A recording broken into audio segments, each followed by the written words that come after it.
Negotiation is the single most important skill set a property investor or a business person can hold. Now, in this video, I'm going to share with you 5 of the top tips that I use to negotiate every single day of my life. Now, I've used these 5 things to negotiate over $350 million worth of purchases, and I've saved myself and my clients literally millions of dollars through applying exactly these 5 strategies in this video. Now, at the very end of the video, I'm actually going to give you a little tip, because when I started to record the video, I thought there were just 5 things, but there's actually one thing that I used to help my brother, who just bought his first investment property, save over $10,000 on his investment after he'd actually agreed on price.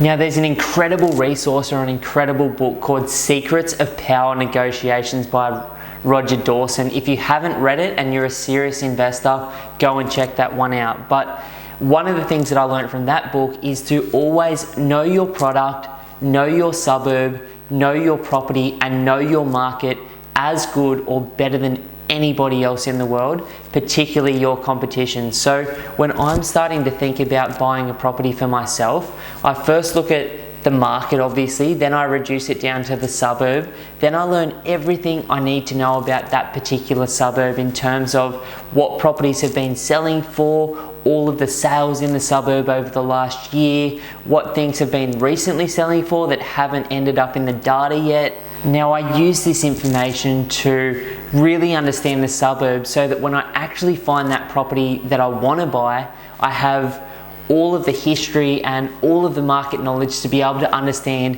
what it is that that particular property is worth. And that is one of the most powerful things you can do, because to be honest with you, a really good negotiator or a really sophisticated sales agent, that I suppose is the person that you or I are negotiating with as the buyer, is going to see you coming a mile away if you don't know your stuff. So sometimes it's a little bit better to actually slow down rather than speed up, and actually take that moment or take that few weeks or a month before you start even jumping on realestate.com to look at what it is that you're looking to buy and to learn everything about it, not only so that you can negotiate better and save yourself a heap of money, but more than anything else, so that you know what the actual product is worth, and you know that you're either paying market value or paying a reasonable price today, or even, if you can, buying underneath what market value is. Now, the second thing that I think is so important that literally 100% of investors don't do is to know who you're negotiating against. Now, in the old days, it was really difficult to know who you were negotiating with, because most of the time you're not spending your life in real estate. So these days it is so much easier. You can literally jump on domain or realestate.com, and on the listing for the property that it is that you're interested in looking at, you can actually click the real estate agent's name, and it will automatically link you to the number of sales that they've made in their entire career, as well as how many properties they've sold in the last 12 months, and every single one of those properties, as well as what that property sold for. Now, one of the things that I'm looking for is how much of a player or how much of a big deal is the person I'm negotiating against. So if they're selling less than 15 properties a year, they're an extremely little fish, and you're going to have quite a bit of leverage even without a sophisticated negotiation strategy. And that's just because they're not, you know, the players making the 50 or 100 sales a year. They're not the big boys in the marketplace, and they are emotionally attached to every sale they make, because they're making such a small number of sales, maybe one a month. They are highly invested in getting a deal over the line so that they can make a wage, as opposed to someone who's making 50 or 100 sales a year. It's just another transaction to them. They've probably got 10 different transactions going on at any one point in time, and they really care about their client because they've built that brand and reputation based on being a high performer. So if you can understand who you're negotiating with, whether they're just getting started, whether they're in the middle, or they're a top performer, it will help. Now, there's 2 types of top performers that you could come across. One is the one that really cares about their clients and therefore always sells for the absolute premium in the suburb and works 100% for their seller, and you'll have little room to negotiate with because they don't want to jeopardize their long-term brand. The second high performer is the scumbag and the person that we all know in the real estate industry that doesn't care about their client, that just does as many sales as they can as quickly as possible. And you know this type of agent because they're telling you how much you have to pay to actually buy the property when actually telling you that is completely illegal in Australia. So, you know, whether you're playing with the dude that is just going to tell you honestly what it is and that is going to sell for a premium, I like to buy off the guys that, you know, are either doing a very small amount of volume or in the middle, or even more. What you can find out through realestate.com and Domain is not just how many sales they've made and what they've sold stuff for, but if they're actually selling this property in their normal area. Now, so often real estate agents get listings from friends or family members or referrals that are outside of their core area.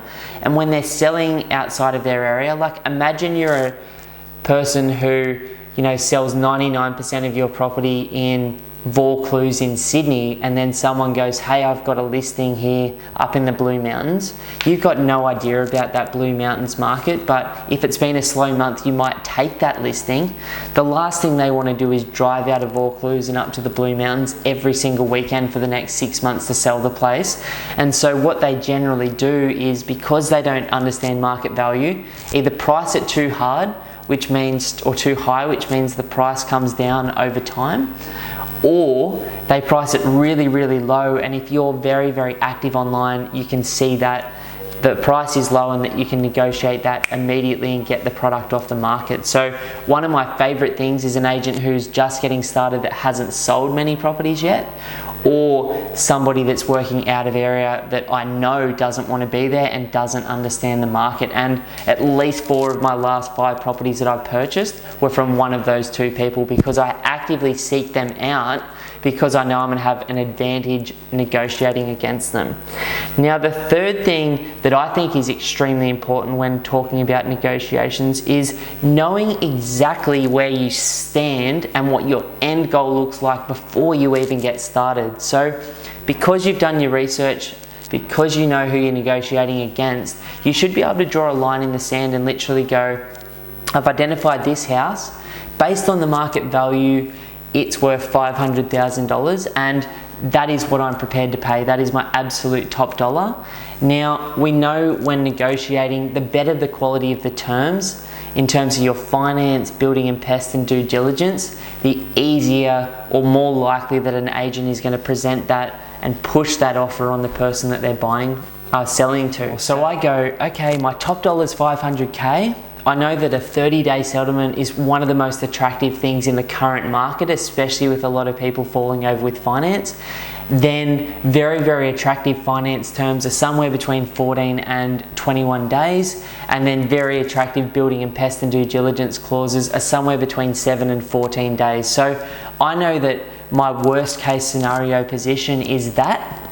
And then I'm going to start my negotiations, which I'm going to talk about in a moment, which is parts 4 and parts 5 of exactly how I do this in a hot market and a cold market. But I know that my get out point is this, and so that's what I'm negotiating for, worst case scenario. I'm never going to go above that, and what I'm actually aiming for is to see how far below that I can do. Because think about it this way, if you can spend a couple of days going back and forth with the agent, even though it's extremely emotionally draining and fucking painful, you might be able to make yourself $20,000, and literally you might have spent 2 hours on the phone talking it through and going back and forth via email. So you've effectively made $20,000 in 2 hours, which for most of us is insane money and something that we might have to work 1 or 2 or 3 months for to actually achieve. So negotiation and learning how to negotiate correctly and applying this stuff from this video is the sort of thing that's going to make you long-term wealth, and it's going to reduce your risk in the short term because you're buying at much better prices. Now, the fourth thing I wanted to talk about is how to buy in a hot, or how to negotiate in a hot or frantic market. Now, there are suburbs in Brisbane that I would call very, very hot right now, where properties are selling in 1 to 2 days. But you can also remember Sydney in 2016, Melbourne in 2016, where people were going feral, people were spending a lot of money on properties, people were paying way more than they were actually worth. So in a hot market, the first thing you need to understand is you do not have the luxury of time, which means you only get 2 bites at the negotiation cherry. Now, the way that I do it, because I don't have time, and I'm going to talk about in a moment how to negotiate in a cold market, which is what I like to do. I like to buy when others are fearful and sell to people who are greedy. So I use timing to my advantage when negotiating as well. But what I effectively do with this 2-part strategy in a hot market is I know what my market value is, I know what my best terms are. Because I only have literally 1 day to negotiate the entire deal start to finish, I start with a good offer, generally within about $10,000 of where I see ideal value in the property. So let's say the $500,000 example, I might start at $490,000. Now, that might sound like, you know, not great negotiations, but if you had have bought in Sydney in 2012 for 500K, in 2017 your property was worth $1 million. So I, as someone who understands timing and when to buy and when to sell, would much rather buy at a reasonable price on that day, knowing that the market's going to go off its head over the next 4 years, than try and save $5,000 and then 3 weeks later, when the next right property comes up, pay an extra 20 or 30 than I had to because the market's rising that rapidly. So I come in with a good offer, and with okay terms. Instead of a 30-day settlement, I might have a 45-day. Instead of a 21-day finance clause, I might have a 40-day finance clause. And then, you know, I submit that offer. That goes in with all of the other offers in a hot market, because in a hot market, you're not the only person negotiating. So in a hot market, all of the offers are presented. Then a good agent should come back to you and go, look, I've got a number of other offers. Is this your best and final? And I'll think about it. And if he's bluffing, try and call his bluff. But if they're not bluffing, which in a hot market most of the time they aren't, I will then provide my best offer of 500K with my best terms of 30-day settlement, 21 days finance, etc. And if I miss out on that property, which probably 3 out of every 5 times you will in a hot market, then I walk away. I'm not emotionally tied to that property. I go right back to my strategy and right back to my due diligence, and I be patient and I wait for the next right property to come up. Now, in a hot market, that is the quickest way to negotiate in a 24-hour period, because that's all you honestly have to make it happen. But like I said, the 5th thing I wanted to talk about with negotiating is negotiating in a cold market or a softer market. Now, there are plenty of softer markets in Australia right now. Perth, Adelaide, parts of Brisbane, definitely Darwin, definitely parts of Canberra, definitely Sydney, Melbourne, definitely parts of Hobart, all of the Northern Territory. Like, there are a lot of soft markets in Australia right now, because a lot of Australians think either it's really hard to go get finance right now, or they're sitting on the fence waiting for the election, or excuse, you know what I mean? Like, I don't know what stops people achieving their dreams and getting on with their lives, but you know, people, I believe it's 2019 at the time of recording this, will probably keep sitting on the fence for another year, maybe year and a half, and then they'll all come flooding back into the marketplace again, and things will turn hot again, at least in certain parts of Australia. So in these colder markets, you've got time. In the hot markets, you don't. In the softer markets, you do.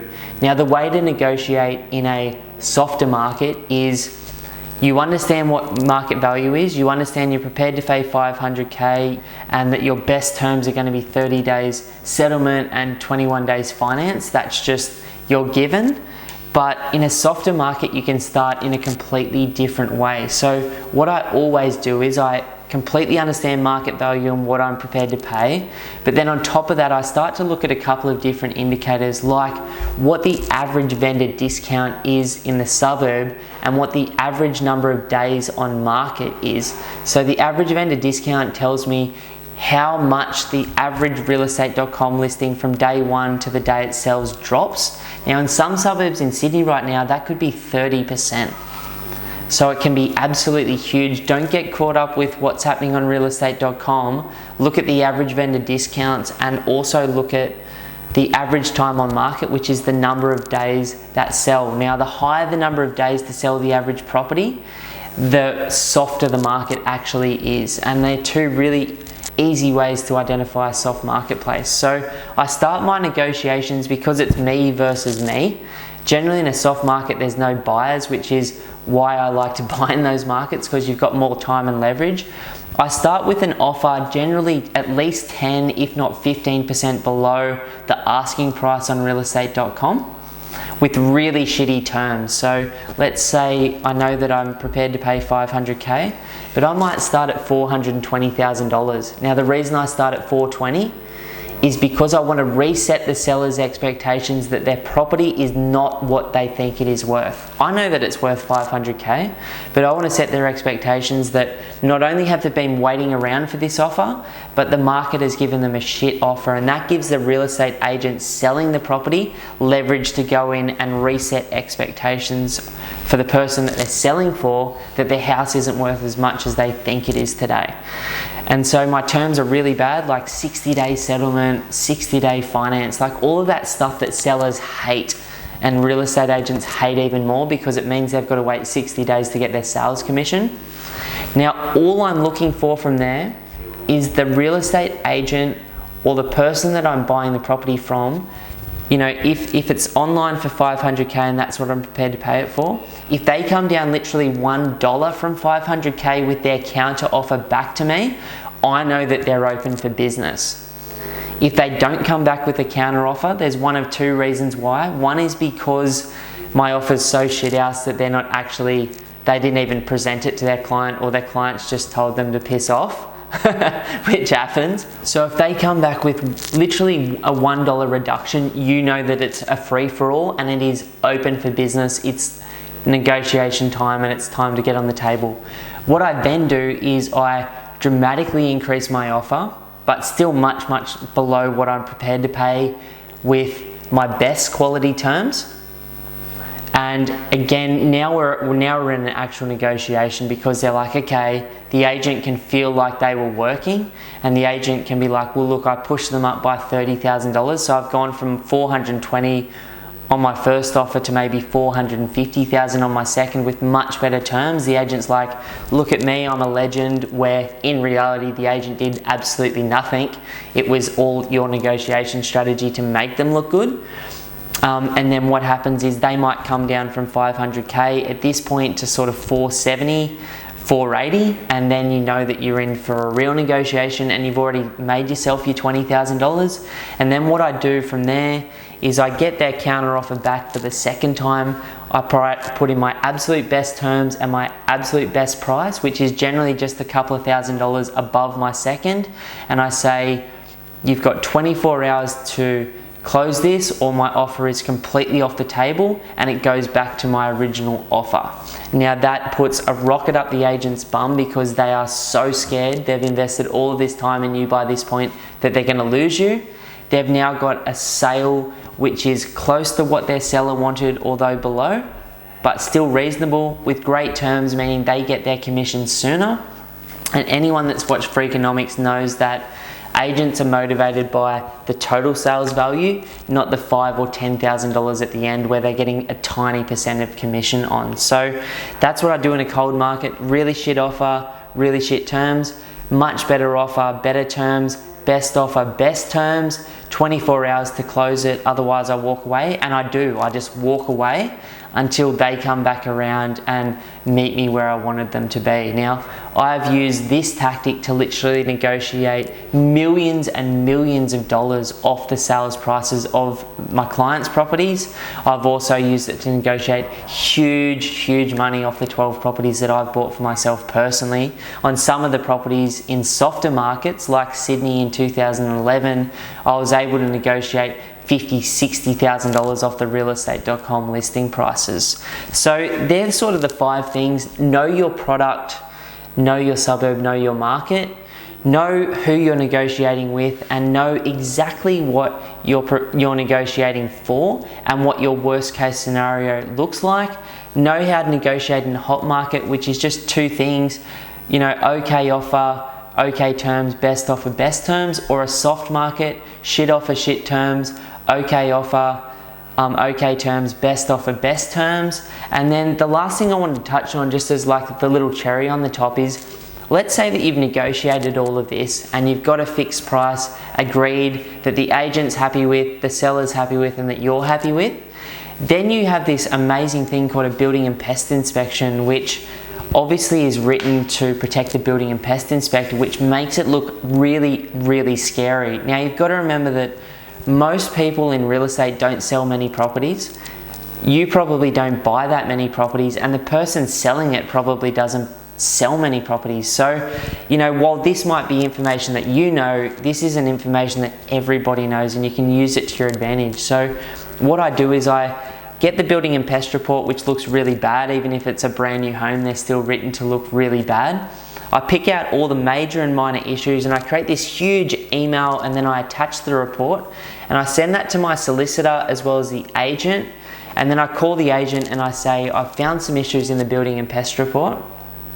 Now, before I do this, because I don't want to startle the agent, I go and have a look at the property at some point after I've bought it, generally at the building and pest inspection if you can, and I walk around the property and I get the building and pest inspector in front of the agent to pick out all the issues, and I say, look, the building and pest inspection looks okay, but we found a couple of issues. Just FYI, can you tell your client that they're either going to need to fix some of these things or reduce the price for me to continue with this deal? Now, the agent's going to get straight on the phone. Hey, I was just with the building and pest. It looked okay, but there's a few things. So they know that when your solicitor, using that email you've put together, negotiates either that full list of things to be fixed or a nice big price discount. Like I literally used this last week for my brother to negotiate a $10,000 discount on a property that he already bought $30,000 below what the land was worth. He literally got the house thrown in for free, minus 30 grand, then got an extra $10,000 off the building and pest inspection after this. So it's a really effective way of negotiating after the fact. Now, the reason I use this building and pest inspection to negotiate is the most vulnerable position for someone selling a property or an agent is when they already think they've got the deal. When they think the deal's in place, they're much more likely to give you a concession at the last minute to not fold the deal over than to go through all of the pain of the open homes and negotiating and finance falling over for other people. So that probably works 50% of the time, and again can be a really good tactic in a soft or a hard market to get below what you want to pay on a property. So hope you've enjoyed this video. There are so many ways that you can improve your outcome as an investor when you're buying just by following these things in this video. Now, I'm a professional negotiator and a buyer's agent. That is what I do. If you haven't already done so, please subscribe to this YouTube channel where I put out heaps of really, what I think, interesting content that is similar to this, where I'm talking about the real stuff in property, not just the superficial high level stuff. So please subscribe to the channel, follow us on Facebook or Instagram. Check out our podcast, The Pumped on Property Show, which is very different to these YouTube videos. Now, if you're seriously thinking about buying a property in the next 12 months, I'd love to offer you a one-on-one strategy session where we can talk more about this negotiation stuff, but also look at where you are right now, where you would like to be in the future, what's actually holding you back, and help educate you on the market and what your next steps could look like in terms of taking action, whether that's on your own or with our support. We can talk through all of those things. Now, you can do that by just jumping over to pumpedonproperty.com and booking in a free strategy session, which will either be with me or my brother Simon. But I hope you've enjoyed this. I hope you can use it to your advantage. If you've got other negotiation tips, please like the video and leave some comments below. If you've done things that have worked before in the past, I'd love to hear about them. If there's things that I missed in this video, which of course there is, this could have been titled 20 tips for negotiating a property. Leave them in the comments below so that other people can learn from your experiences as well. But thank you so much. I wish you all the best with what it is you're trying to do, and have a bit of fun with this stuff. You know what I mean? It's all a big game. Good luck.